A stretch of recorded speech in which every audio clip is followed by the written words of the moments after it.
Welcome, brothers and sisters in Christ. Welcome, friends all, to SJAN TV Presents, our program on the Catholic Vote Wisely in 2020 program. Hi, I'm your host, Bob Zeik, and joining me today in studio is retired Director of Elections in St. Charles County, Missouri, Mr. Rich Chrismer. Rich, welcome to the program. Thanks, Bob. Appreciate it. Well, we're just a couple of weeks away from for what many are saying is going to be the election of a lifetime.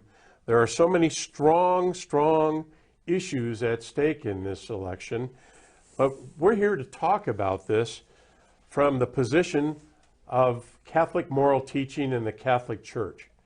And so, if you would, we're going to stay with us. We're going to dissect this thing based on the Democratic platform, published platform, versus the Republican platform, and how it relates to the Catholic Church and we as being Catholic men, and of course Catholic women as well, Catholic voters. All right.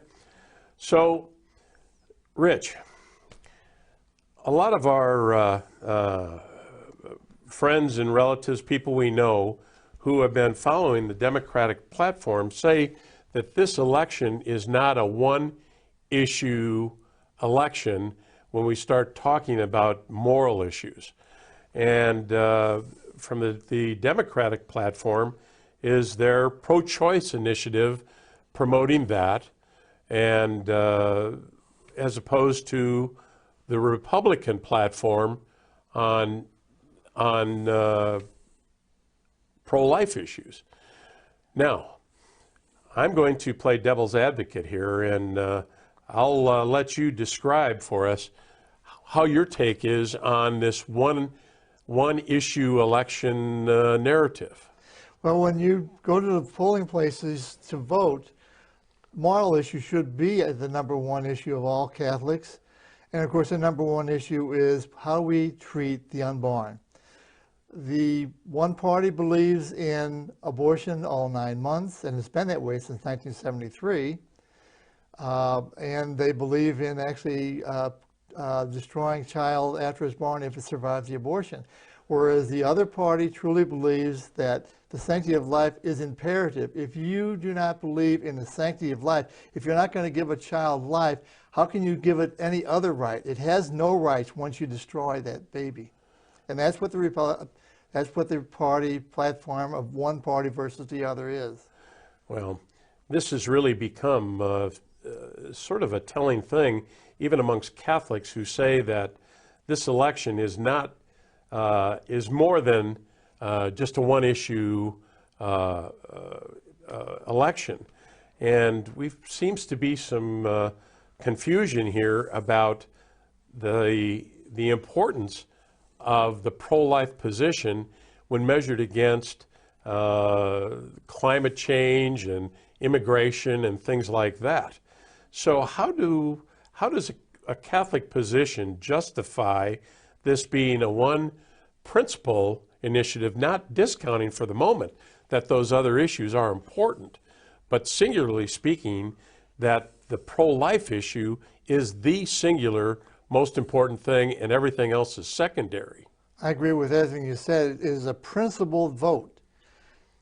The life of an unborn child needs to be protected at all stages. The one party believes in destruction at all stages. Even after a baby survives an abortion, they believe in disregarding that child's life. So talking or listening to some Catholic voices out there that try to discount this and say, no, today that immigration and social justice issues are more important than just combining them or sweeping them under the rug, as opposed to the pro-life issue. How do we convince them that it is the central, most important issue for citizens and Catholics? All those issues are important, but none of those issues are provided as rights to a child that doesn't get the chance to even be born. So if you are for all these other issues as important, and they are important issues, but no one who was not born could ever achieve immigration rights or climate change corrections or health care. All these issues go away if the child is never born. So the reason abortion is such an important issue is because if you don't give them a right to life, they have no other rights. We have rights, and we have rights that are actually trying to be taken away from us, but we can challenge those people who try to take our rights away from us by going to the ballot box and voting against the people who are against rights. But an unborn child that never gets a chance to be born, how can you give him immigration rights? How can you give him health care? You've taken away all his rights. So if you take away someone, if someone believes that someone should have no rights, then abortion is not a problem. If you don't want to give anybody any rights. But if you don't give a child a right to live, you can't give that child any rights.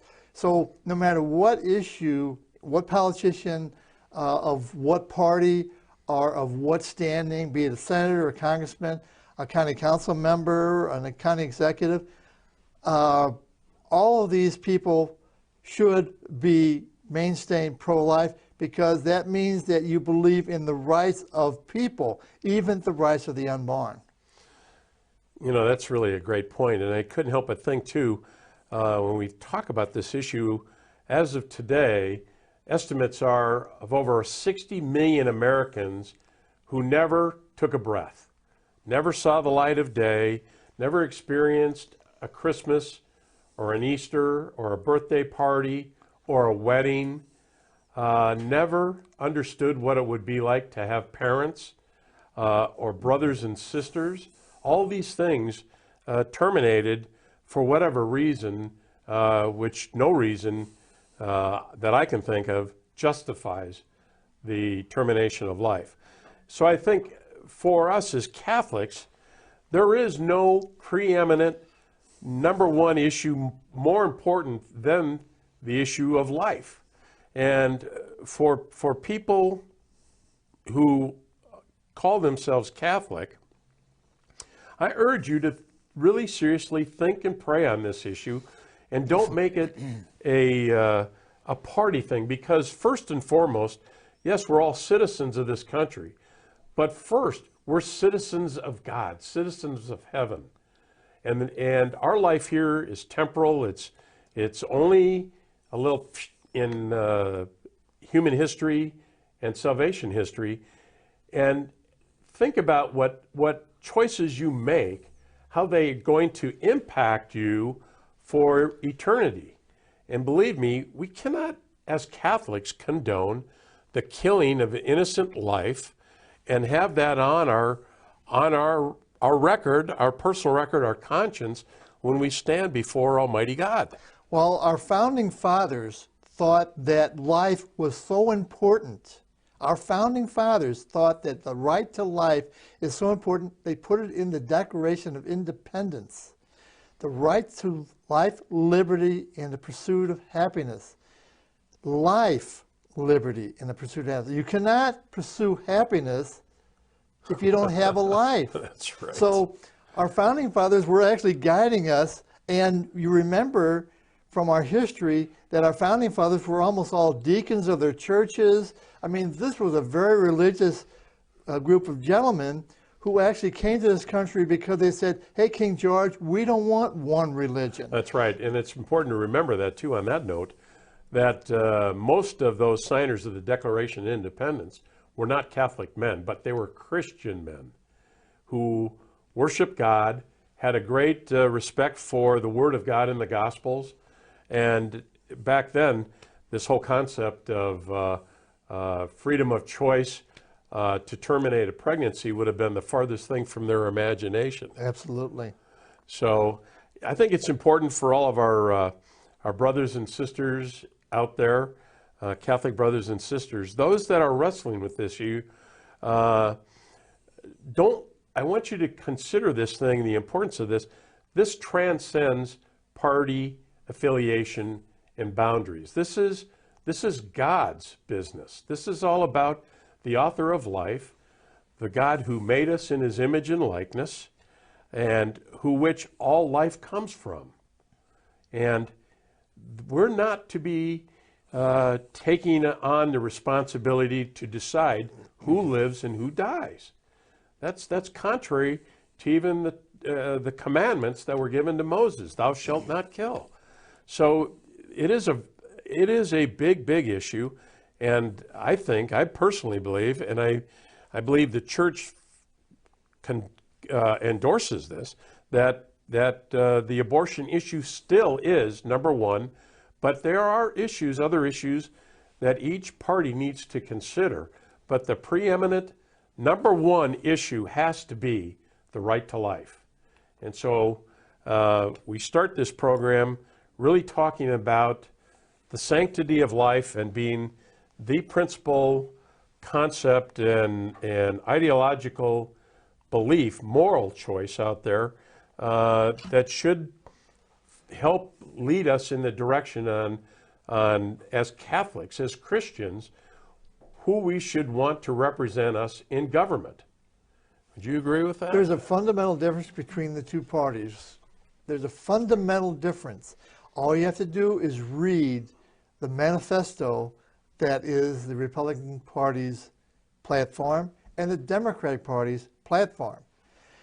The issue of liberty is very profound. This election is about separation of liberty, freedom, and socialism and slavery. Now, if you think that that's too strong a word, we'll talk about those 30, 40 million children that never had a chance to live, never had a chance to decide, I want to be for or against global warming. I want to be for or against a certain kind of health care. They have no choices. So we now have choices at the ballot box. We can choose to protect the unborn. We can choose to protect liberty. We can choose to select freedom. And there's a polar opposites between one party versus the other. And there's a very strong principle, as you said. Yeah, there's no cloudiness or fogginess between the two.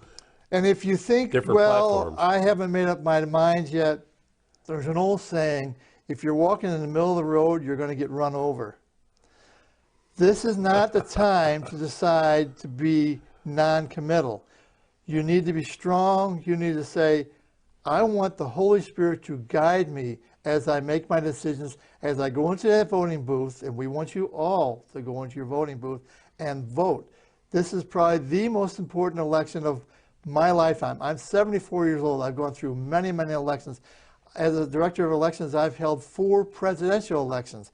And I always thought they were always important. But this one is so fundamentally, there's such a fundamental difference between one party versus the other that you cannot be in the middle of the road. You have to care for the liberty and freedom of this country and the right to life.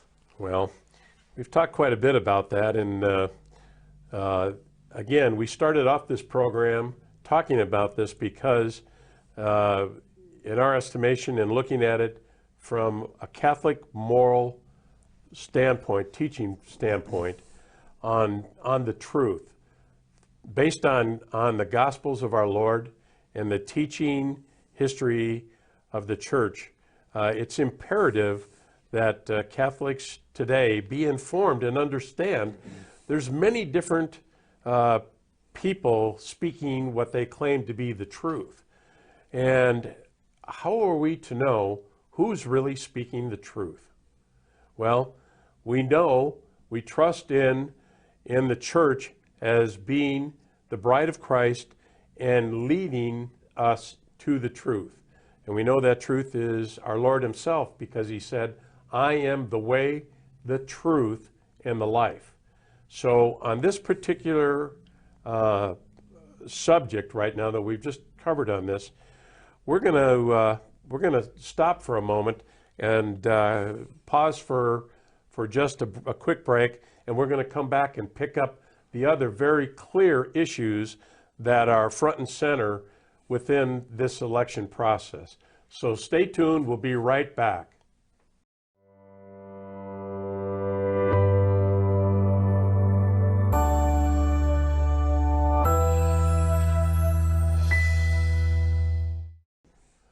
Hey, welcome back to the program.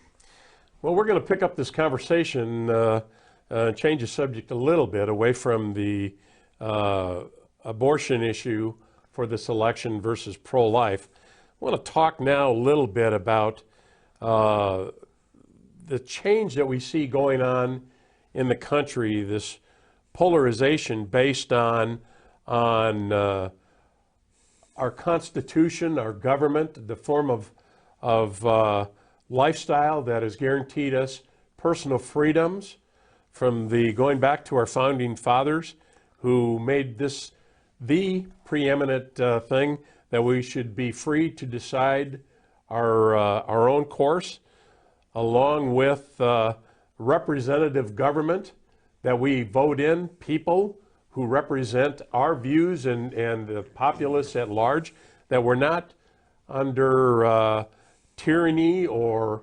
a dictatorship, whatever, that it's we the people.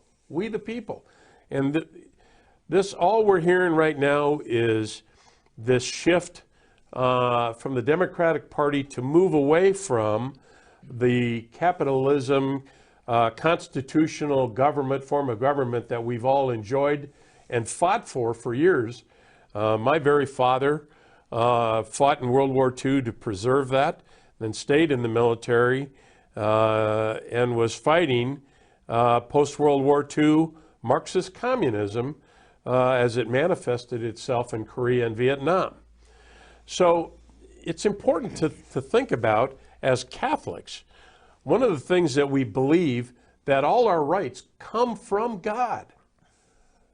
Pope John Paul II preached on this tirelessly throughout his pontificate. And I think it's important that we all stop from a Catholic standpoint and think about the meaning of freedom. God-given freedom, what it means. Not something to be controlled by government. Excuse me. And so what the difference between socialism, Marxism, communism versus our constitutional form of government, that we all have the ability to pick and choose. We have the right to vote. And so let's pick this up. So we know on the Democratic platform, they are even sliding away from acknowledging God. We saw that in their big convention they had, where they decided to remove God from the Pledge of Allegiance. Whereas the Republican Party seems to be more faith-based and protecting religious rights, and not just Christian rights, but all rights of religion. And why is this big shift right now in fundamental ideology about taking for granted, in my perspective, the gifts of freedom and decisions that we enjoy in our present-day Constitution that is trying to be eroded by a certain element of society and the Democratic Party on their view on how that's going to impact us. So how would you answer that? How would you pick up that?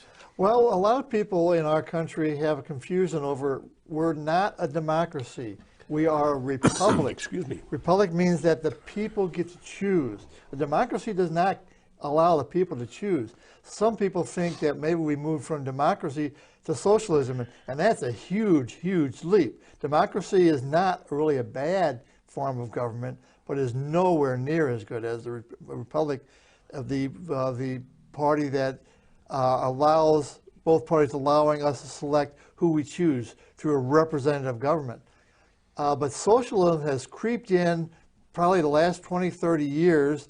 Unfortunately, our young people in high school and college have been taught that socialism isn't such a bad thing, yet they really aren't taught what socialism is. They haven't really been taught what Marxism is. Right now we're having violence in the streets in certain cities, and violence never answers anything unless the people causing the violence have an agenda. Now, anyone can go to the Black Lives Matter's organization and read their manifesto. And the leaders of that Black Lives Matter, The three founding ladies, are all Marxist communists. Now, Now, I'm on not that note, knocking, let me I'm interrupt not you just a knocking second. okay, go ahead. I did hear, and it's important now, and by sending them to, they were catching a lot of heat. The founders of BLM, Black Lives Matter, that people were going to their website and reading their manifesto on the fact that they are atheists and they are promoting Marxism. So they've watered down and removed some of their public knowledge because they're trying to hide behind the truth here.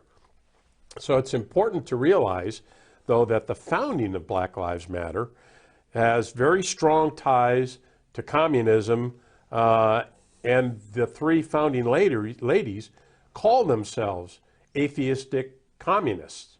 So let's be real here. We're talking about taking God out of society, out of the equation. Is that the kind of government we want? Is that where we're headed? Is that really our choice? I think a lot of young people, especially college students, maybe a little older than college students, who have joined this movement, who are not socialists, who are not communists, they're in the wander, they're in the wilderness thinking, what do I want for my country? If you look at our country, how wonderful it is, you would always want a republic. You would always want capitalism. You would always want freedom for everyone. Socialism gives no freedom except to the top. Now, I'm not blaming all the people who join these organizations and think they're doing the right thing. I do blame everyone who does any violence. Violence never ends anything except more violence and destruction. It begets. Right, and it does. And these people have an agenda. These maybe 20 or 30% of the people who belong to Black Lives Matter as an institution, they have an agenda. The other 70% are still out there. Maybe it might be, people have a right to a good life. Well, we do have a right to good life. It's called the Constitution. It's guaranteed under the Guaranteed Constitution. under the Constitution, which all these laws, we talk about law and order. Should we follow law and order? Where do the law and orders come from? They come from the 10 Commandments. Thou shalt not steal. Thou shalt not kill. Thou shalt not covet thy neighbor's wife. Thou shalt not covet thy neighbor's goods. Thy neighbor's goods, have you seen how many people in these riots that are going on in these cities who are stealing from people? They're stealing. They're not saying, well, it's just a protest and we're allowed to take these products. They are coveting other people's goods. It's called stealing.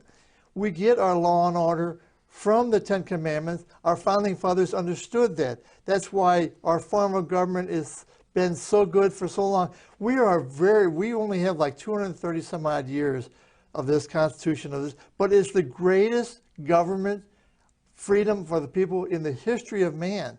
Yet we have so many people who try to understand other people's point of views, look at their point of views for what they are, not for what they sound like, but what they really are. I think it's important to do that.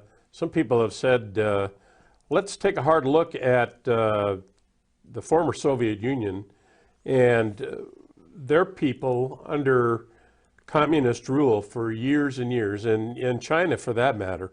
We know for a fact to achieve their goal, their aim, they ended up murdering their citizens and incarcerating people who didn't agree with them. You need to keep that in mind. Is this where we really want to go? And one thing bears mentioning here, the difference between socialism and capitalism, a free market system, is that when you get into socialism, you're not going to have the choices to make because things are going to be decided for you by somebody else. And today we enjoy going into a grocery store. Think about the last time you went into a grocery store and the choices you had that are at your disposal for just the things you want to eat. We move away from the opportunity to pick goods and services from a free a capitalism form of government, free enterprise, and where you lose restriction or you have restrictions on choices. I don't see that as being a good thing. I think people who enjoy going to a restaurant or whatever, and choices that you make in a free market system, these are all wonderful things. The other thing we were talking about at the break on socialism is a form of government that's atheistic. Actually, they refuse to accept the fact that there is a God. I'm doing a philosophy and ethics course right now, and some of these philosophers absolutely want to remove God for anything. Starting of the text of a book on moral theology talks about how God was part of nation building back 1700, 1400, 1200, way back then. God was the strength that created more and more freedoms, but you had kings who wanted to eliminate freedom and so on and so forth. But they want, and we see it so much today, we need to take God out of our country. We need to take God out of everything. We don't want you to think about God. Atheism is good because then you don't have any worries about your conscience. You know, conscience is really a good thing to have. And our religion teaches us that our conscience is a very good guide.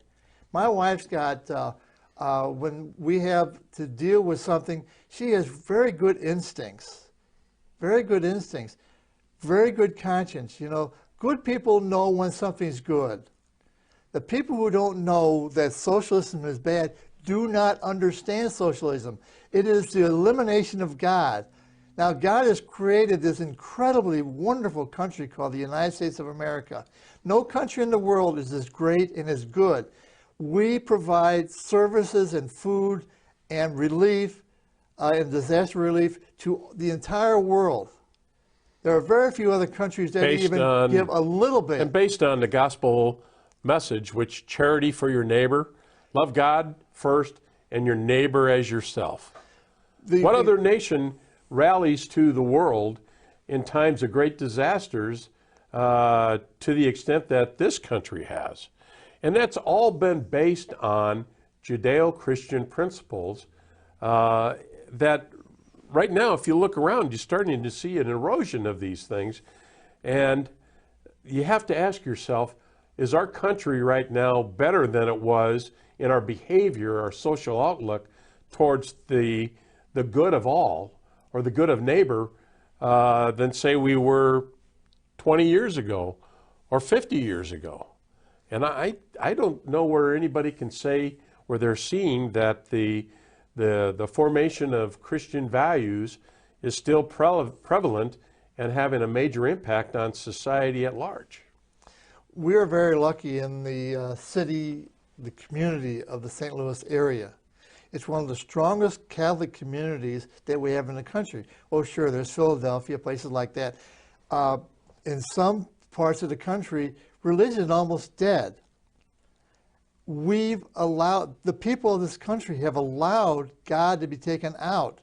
And we as Catholics have to fight to keep God and our Catholic faith in our communities, in our state, in our nation.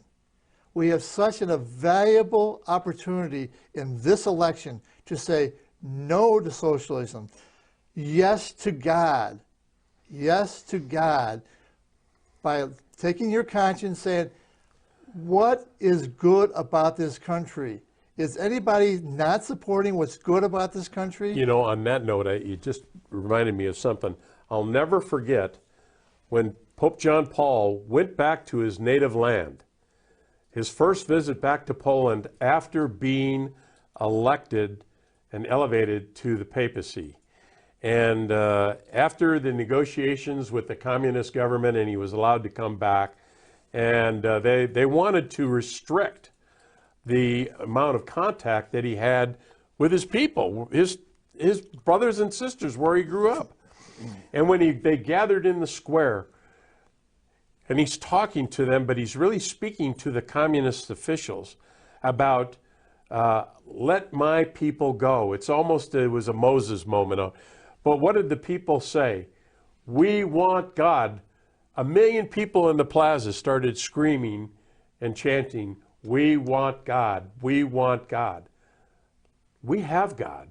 We have the ability to proclaim Jesus Christ and our faith publicly, to live it, to worship freely.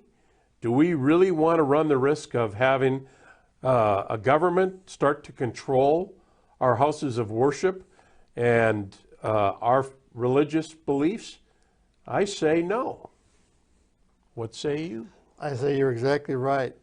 God is not only good, God loves us, and he wants us to love him. On that note, we're going to take a break and pause right now. So stay tuned. We'll be right back and we'll pick this conversation up.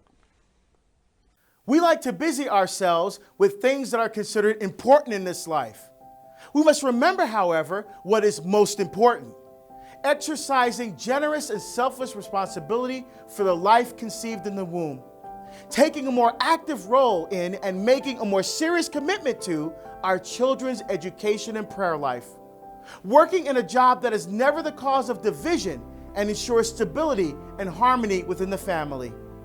Friends, let us take time to contemplate the face of Christ in the Eucharist and make a commitment to spend at least an hour a week with our Lord in adoration. Let us say lovingly to the Lord as we kneel before him in prayer, I promise my unending love and devotion to you for the rest of my life. Hey, welcome back to the program. Hi, I'm Bob Zeik, the host for this program, and we're talking about the Catholic responsibility of voting wisely in 2020.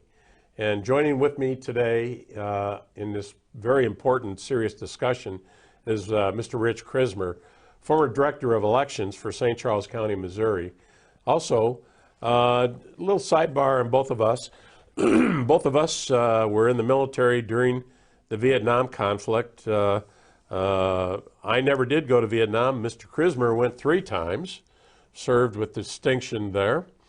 He's also been a past state rep here in Missouri and an unashamedly strong pro-life champion in the early efforts here. So he takes his faith seriously, so much so that he put himself at risk for the purpose of trying to save babies. So I just mentioned that to our viewers. Give you kudos for that. You've been such a champion that way.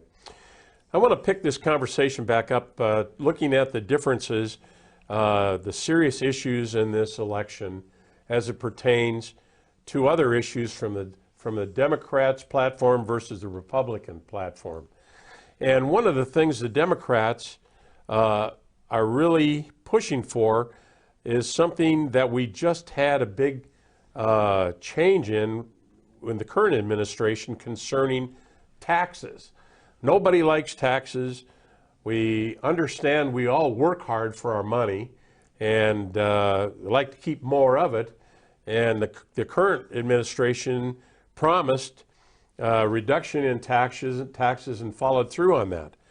And now on the other side, the Democratic side, they're pushing for a resumption of higher taxes.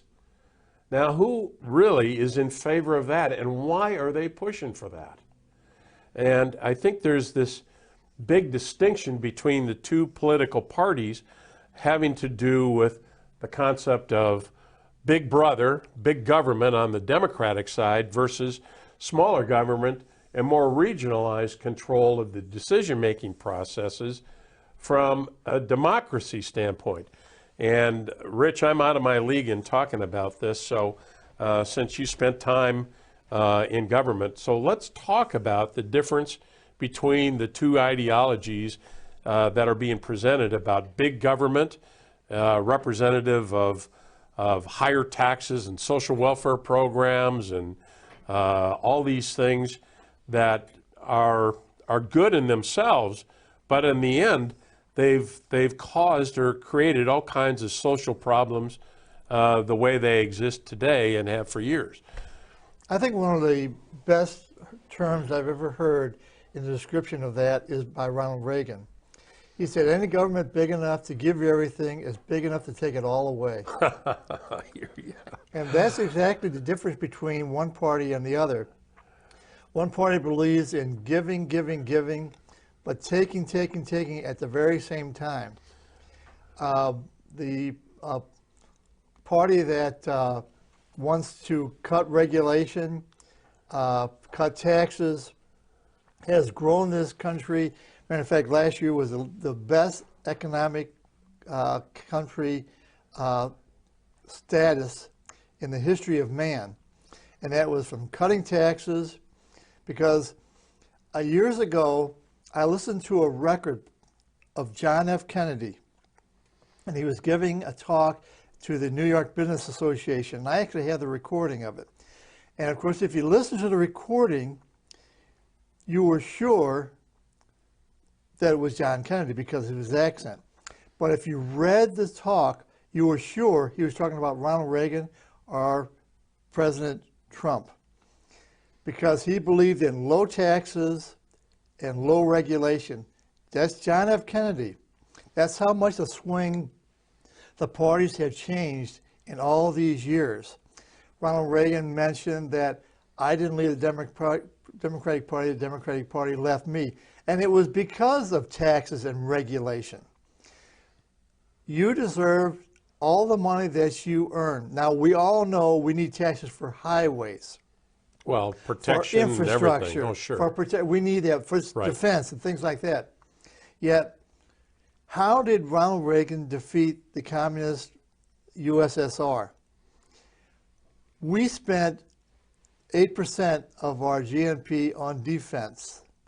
Russia spent 98% of their GNP on weapons and defense and so on, missiles and so on and so forth. He could not keep up with the United States because we had a free society that the more you tax, and I know many people don't believe this, but it's actually true. When I was a state representative, I gave the people of the state of Missouri the largest tax cut in the state's history.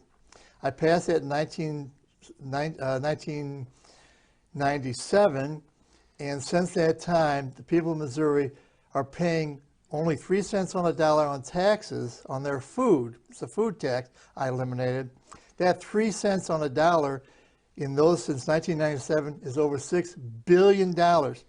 So what does cutting taxes do? It increases. 23 years is realized $6 billion. So over $6 billion the people of Missouri have saved. Cutting taxes saves the American people. The money you make, you deserve to keep. No one has the right to say, I want this money for this or for that.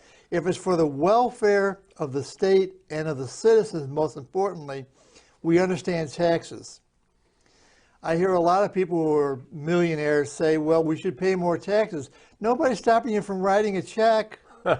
Nobody's stopping you from writing a check and say, I'll pay more taxes. Right. So taxes and regulation need to be controlled by a party that cares about the people. Right. Not this grandiose idea of we're going to have this great Green New Deal, or we're going to have this great philosophy that allows the government to decide what's best for the people. Not to kill jobs and the economy. Our founding fathers said the rights of the people are supreme. The rights of the people are supreme. That's what one party gives you versus the other party. Well, you know, we hear, and I want to make a note on that. I come from parents that were very strong Democrats, FDR Democrats, and when I was a kid, I could see, you know, the champion of the Democratic Party. You mentioned I was just a kid when Kennedy was elected in his early years. There is a big difference between political parties as they were then to where they are today. And just because you might have been born into a family that was there were Democrats doesn't mean that you're not free to decide for yourself, really, who better represents you in the long run and your freedoms. You know, again, the social welfare programs that were brought about, going all the way back to LBJ, and you know, the war on poverty that he implemented on trying to help people in low-income situations or the ghettos, whatever. Those were all great things. But unfortunately, they have stripped many people of their dignity on being able to work and take care of themselves. They've become enslaved to the state. A lot of politicians don't like to talk about that. But from a Catholic moral position, we see that these people have sold out their own personal dignity and their well-being to the state to get the check. Look, I'm all in favor of helping people who are in genuine need of help, but we're not helping people if we are not helping them break out of the cycle of subsistence. And a lot is being said nowadays. You look at some of these communities that have been strongly Democrat for years, and you're seeing the degradation within their communities who remain on assistance. They have nothing to show for all these programs, that these promises that a lot of people on the Democratic side have been promoting for the longest time. And it breaks my heart. And you've seen there's a movement right now in a lot of these communities. These people are starting to say, I have sold myself to you long enough. You have not made my situation better. Is this the best it's going to be? And people are saying there's got to be a better way. And now to move it even further along down the path of socialism and these welfare programs that are keeping these people handcuffed is not the answer. It's not the answer. LBJ did the Great Society program back in the early 60s. We're now in the year 2020. That's a long, long time, yet we still have the same number percentage-wise, because our population has grown, but we have the same percentage of people on welfare today as we had back in the 1960s. The welfare program was to assist, but it became not a bridge to success, but a crutch. When I was on the Social Services Committee as a state representative, I asked a lady who was testifying on our committee how long she'd been on welfare. And I wasn't picking on her, I just wanted to know a fact. How long has she been on welfare? She said for about 2 years. I said, 2 years? You've been on welfare for 2 years? How long have you been on welfare for, tell me how long you've really been on welfare. And she said, well, I've been on welfare for 26 years. I said, how is that possible? She said, well, you do 2 years of welfare, you get off for 2 weeks, and you go back on. So she'd been on welfare for 26 years. And I'm thinking, we're spending more money in the state of Missouri on welfare, social services, than we are on education. When the Obamacare situation came along, the healthcare situation came along, there was a lot of problems. The biggest problem for doctors and dentists were getting paid through the Medicaid, which is for the poor. Yeah. No, Medicaid for the poor. Okay. It was taking them 16 to 18 months to get paid. Many doctors, many dentists said, I can't be on Medicaid any longer. I can't wait that long to get paid by the government. They got to pay their employees and their rent and everything. I asked the social services people, I said, how do people in St. Louis get dental service? Where do they have to go? Their answer astounded me. They said the people of St. Louis, the closest dentist that will take Medicaid for the poor was in Rolla, Missouri. And I said, well, how do they get to Rolla, Missouri? I couldn't believe the answer. By taxi. Oh my. I said, you can't send vans to Rolla, Missouri. You're sending them to. So this country is very caring, but we have to find a better way to take care of the poor. About 12% of the people in this country will always be poor. Yeah, I want that to be clear. Psychological reasons or physical reasons, but we need to take care of them. The waste, the welfare and social services waste is beyond. If we took care of the people who really needed it, Right. we would be able to take care of them And I want very this well. clearly understood. We're not advocating against taking care of our brothers and sisters, because we're all brothers and sisters in the Lord. And the Catholic Church has always been first and foremost to take care of the poor and those in great need. And I'm not advocating anything but that. But as Rich said, there has to be a better way. We can take care of the truly needy can really be taken care of if we will go into these programs and say, where is the waste? Is there a better way of doing it? I asked the social service worker, I said, can't we take people by van? Wouldn't that be cheaper than using a taxi to go to Rolla, Missouri for their dental care? And he didn't give me a response. But there are answers. We need to take care of the poor. We are obliged, we are required as Catholics, as Christians, to take care of our fellow man. But there's got to be a way to take care of it without wasting the taxpayers' money. That's why we're taxed so heavily, because there's so many programs that are abused and used for other purposes than for the people that are the needy. Right. So listen, we're going to stop right here. We're going to take another break and pick this conversation up in one final segment. So if you would, stay right there. We'll be right back.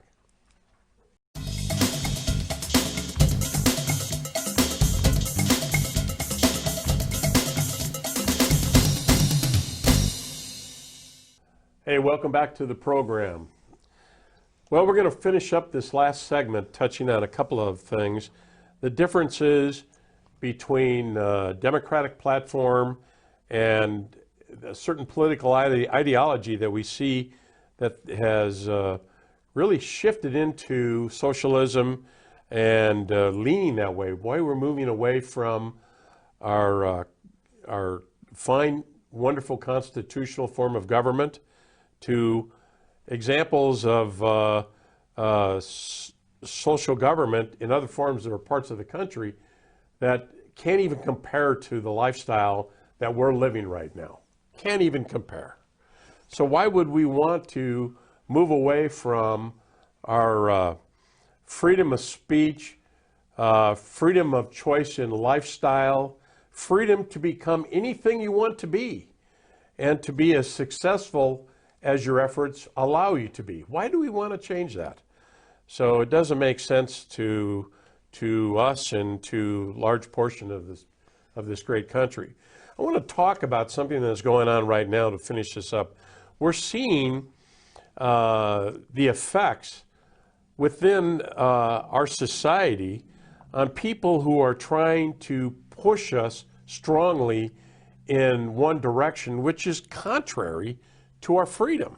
And that is this huge corruption that seems to be prevalent in the media, that one particular party seems to be captured a voice, an active voice that is trying to present the image, trying to present the way we should all be happy to go, and a lifestyle which is far different than what we currently are enjoying. So I'm calling out the media and asking people to really think, and be very careful on what you believe that's being presented to you by various media groups and forms. And I'm trying to say this because there is a big problem with understanding what really truth is. Who's really presenting the God-given truth, the natural order truth for what it really is? And along those lines comes this censorship of expression. And we're seeing it being perpetrated by the likes of major media outlets like Facebook and Twitter. And how is that free speech when they're purposely eliminating the public discourse, public dialogue, but controlling it to fit an end that they are deciding is the way they want to go? You had a comment about that. Yeah, Facebook and Twitter both put out comments about why they were not covering a specific story that has been proven to be factual now. It's a New York Post article. It's been proven to be factual. No one that is damaged by this information, because it's about them, have refuted this. Yet Facebook and Twitter both said the American people do not need to read this information because it would harm them.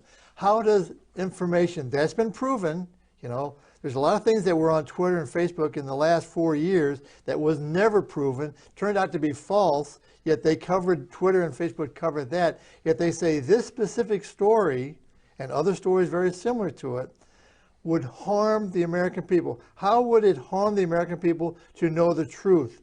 The truth will set you free. Or the other side of the story, and let people make up their own mind, but they're cutting you off, and before you have the opportunity to look at one side of the story, they're just cutting off the narrative. The mainstream media, ABC, NBC, CBS, have covered 0 seconds about this story. Yeah.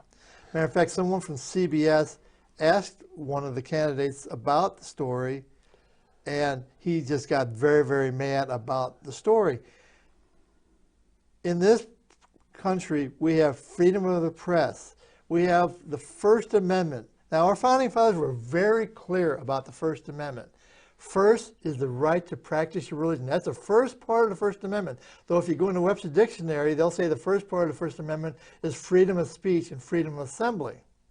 Well, those are part of the First Amendment, but they're not the first part, that you have a right to practice your religion. That's number one. Anybody can look up the Constitution and see that. So we have in the First Amendment the right to assemble, the right of free speech, and the freedom of the press. These are all First Amendment rights.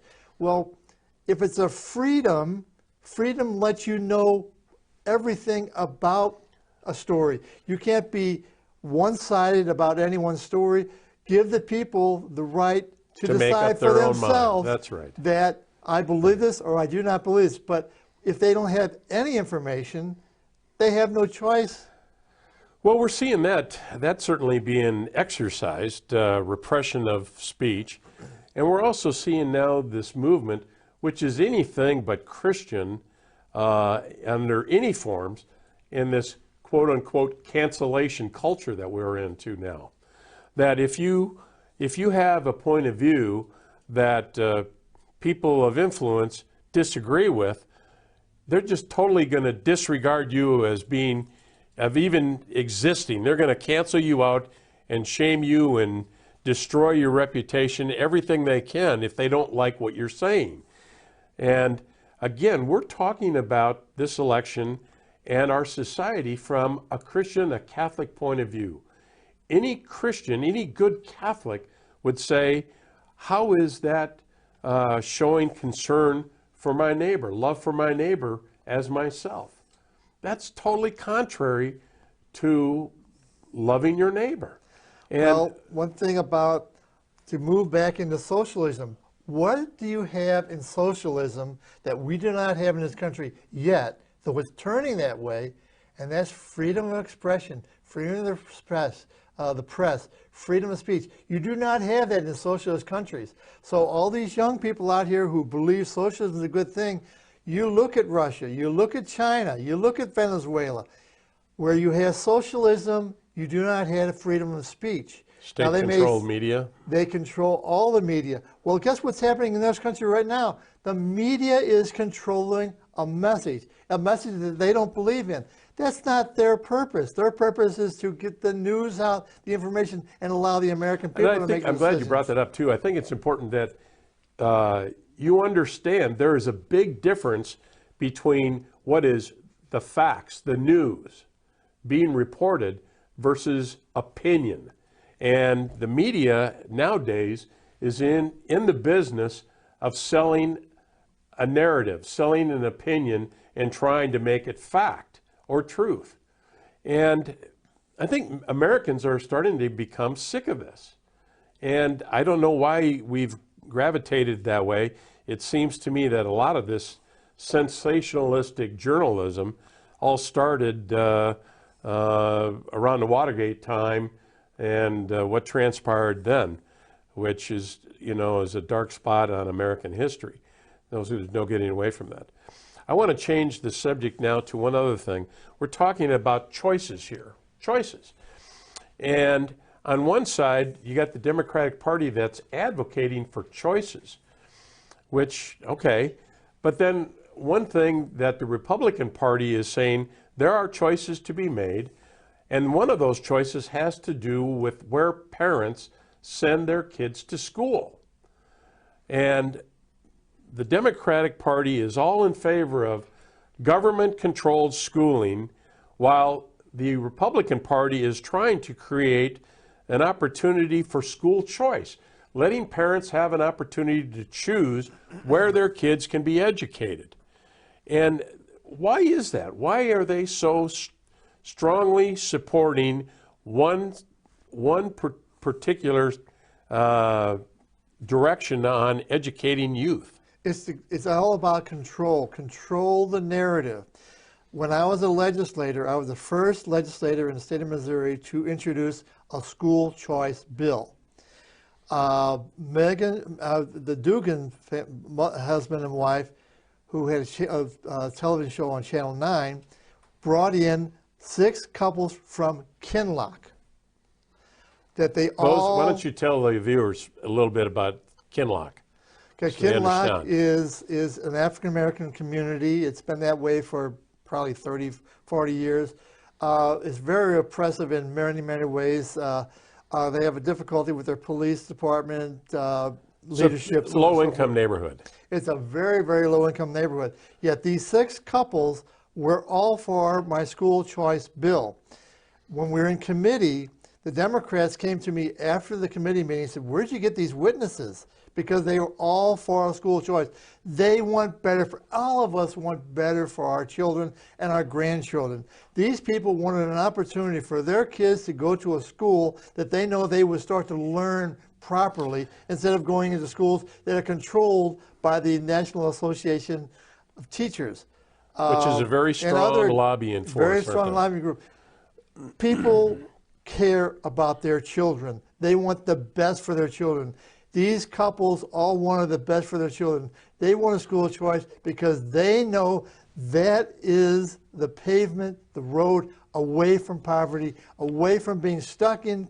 It's a shame people should be stuck in poverty neighborhoods after having the welfare program on since 1964. Is trying to do everything they can to pave the way to break those bonds, to get out of that, to better yourself and to live the American dream. One other thing we're going to touch on before we finish this out is all that's going on, the debate on vote, who can vote.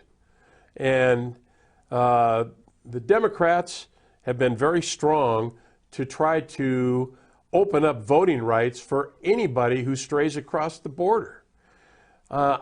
While, as we understand under the Constitution, citizenship guarantees us the right to vote. Citizenship primarily only. So it's almost like by inviting people in to give them instantaneous privileges is a way to stack the deck, if you will.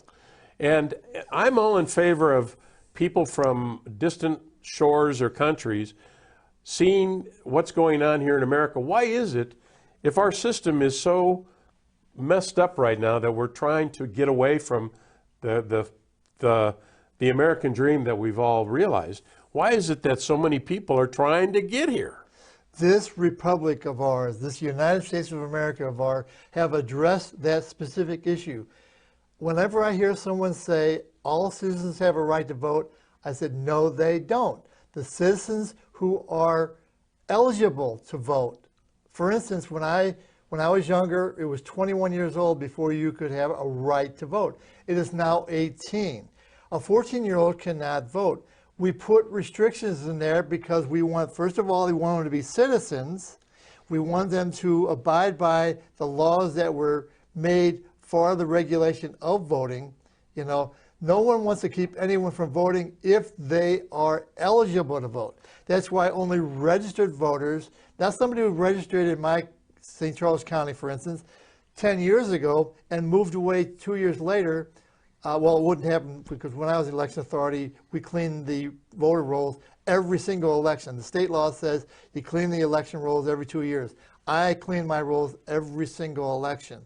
So if you don't clean your rolls and somebody's been living there for 2 years and they move 8 years ago and they're still on the voting rolls throughout this country, those people are not eligible to vote in that county. They're not eligible. You have to be an eligible registered voter in the county that you preside to be able to vote. We have regulations for a reason. You know, and I think it's important that people remember that voting is a huge privilege of citizenship. It's exercising your voice on the decisions of the direction of your, starting first in your neighborhood, where you live, in your town and community, in your county, in your state, and ultimately in your country. This is a huge, huge responsibility that cannot be taken lightly, and not just something that is you inherit because your parents were of one particular political persuasion or not. This is up to you because you all have been given the ability to reason. You have a free will ordained by Almighty God, and it is our responsibility. It is our God-given responsibility to act upon this citizenship in the country in which we live. Well, listen, we're about out of time. On behalf of SJEN TV, St. Joseph Radio, all of our people working here, our volunteers, and folks at home like you who support this network, I want to thank you for joining us. I please encourage you to share this information with family, friends, coworkers, anyone you think of. And we've got about 2 weeks to go, 2 weeks from tomorrow, to make this happen. May God help you form your mind and your conscience and lead you to a very, very important conclusion in your decisions that you make. So may God bless you and your families, and we'll be seeing you soon. Take care.